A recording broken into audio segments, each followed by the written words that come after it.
Hello दोस्तों, नमस्कार। मेरा नाम ब्रिजेश है और आज हम बात करेंगे घी के बारे में। घी जठर अग्नि बढ़ाने की सबसे उत्तम औषधि है, ऐसा आयुर्वेद में कहा गया है। यदि हम घी और अन्न एक साथ लें तो हमारे पेट की अग्नि सबसे ज़्यादा बढ़ जाती है। दोस्तों, आयुर्वेद के अनुसार हमारे शरीर में अधिकांश बीमारी का कारण खाना का ठीक से न पचना है। हमारा खाना ठीक से नहीं पचता है, उसका मुख्य कारण है हमारे पेट की अग्नि का कमज़ोर पड़ जाना। यह पेट की अग्नि कमज़ोर होने के बहुत सारे कारण हैं, जैसा कि मैंने आपको पिछले वीडियो में बता दिया था। अगर हमारे पेट की अग्नि कमज़ोर पड़ जाए तो हमारे शरीर में सब तरह की बीमारियां हो सकती हैं, जैसे कि सबसे पहले गैस बनना शुरू होगा, कब्ज होगा, सीने में जलन होगी, पेट में घाव बनना, पेप्टिक अल्सर, बवासीर और ज़्यादा दिन तक पेट की अग्नि कमज़ोर रहे तो हमारे शरीर में डायबिटीज, आर्थराइटिस, इन सब तरह की बीमारियां हो सकती हैं। और यदि खाना ठीक से न पचे तो हमारा कोलेस्ट्रॉल भी बढ़ जाता है, जिससे हार्ट अटैक आने की संभावना भी बढ़ जाती है। और यदि भोजन बहुत दिनों तक नहीं ठीक से पचता है तो व्यक्ति को पेट का कैंसर होने की भी संभावना बढ़ जाती है। और खाना न पचने का कारण हमारे पेट की अग्नि का कमज़ोर पड़ जाना है। आयुर्वेद में पेट की अग्नि बढ़ाने की सबसे अच्छी दवा घी है।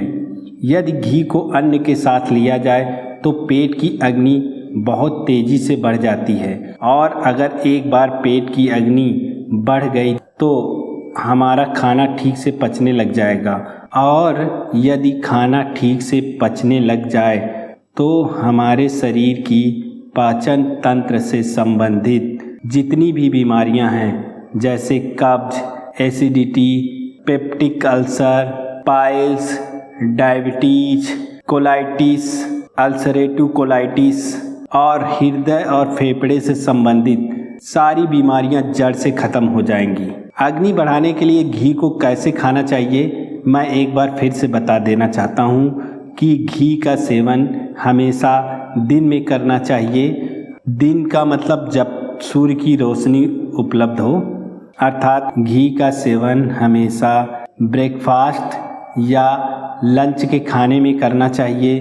दूसरी चीज़, घी हमेशा गर्म खाने के साथ ही खाना चाहिए। घी को कभी भी ठंडी चीज़ों में मिलाकर नहीं खाना चाहिए। और तीसरी चीज़ यह है कि घी खाने के बाद कम से कम 1 से 1.5 घंटे तक पानी नहीं पीना चाहिए।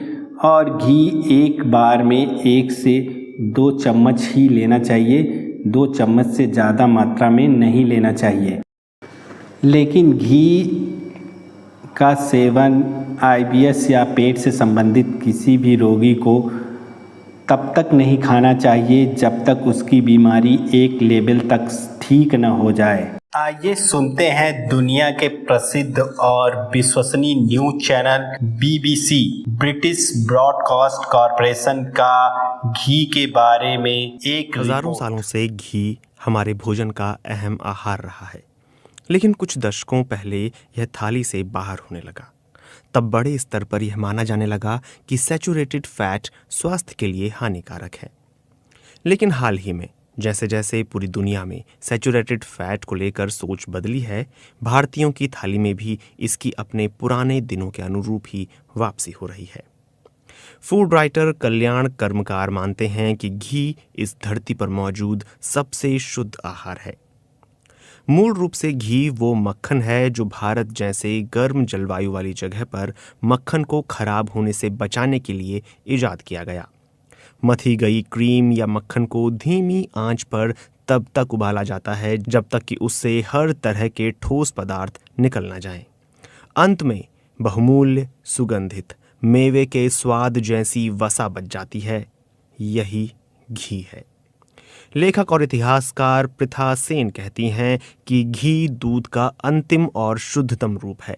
इसे पूजा के लिए सबसे पवित्र माना जाता है। घी हजारों सालों से इस्तेमाल किया जा रहा है।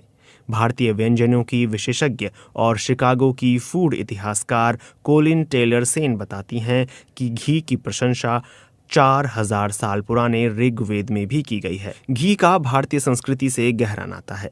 पारंपरिक तौर पर हिंदू विवाह हो या अंतिम संस्कार या कोई भी दूसरा समारोह, अग्नि में घी का समर्पण किया जाता है क्योंकि ऐसा करना शुभ माना जाता है। भारतीय पारंपरिक चिकित्सा पद्धति आयुर्वेद में भी घी को रामबाण माना गया है। हालांकि कुछ दशकों पहले जब सैचुरेटेड फैट को दावे के साथ स्वास्थ्य के लिए हानिकारक बताया गया तो इससे घी के इस्तेमाल पर काफ़ी असर पड़ा। घी में 50 से 70% सैचुरेटेड फैट है।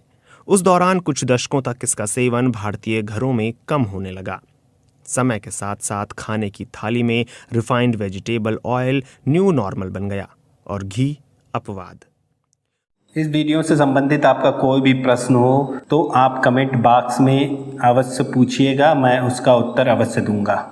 दोस्तों, यदि आप इरिटेबल बाउल सिंड्रोम या होम्योपैथिक की भाषा में कहें इन्फ्लेमेबल बाउल सिंड्रोम या कोलाइटिस या अल्सरेटिव कोलाइटिस या पेट से संबंधित किसी भी बीमारी से परेशान हैं और आप हमारी सहायता लेना चाहते हैं तो आप हमारे मेल आईडी mauryabrijesh2009@rediffmail.com पर अपनी समस्या और अपना मोबाइल नंबर भेजकर आप हमसे संपर्क कर सकते हैं। मैं आपसे अवश्य बात करूंगा और इस वीडियो को ज़्यादा से ज़्यादा उन लोगों तक शेयर करें जो पेट के रोग से बहुत दिनों से परेशान हैं। आज के वीडियो में बस इतना ही।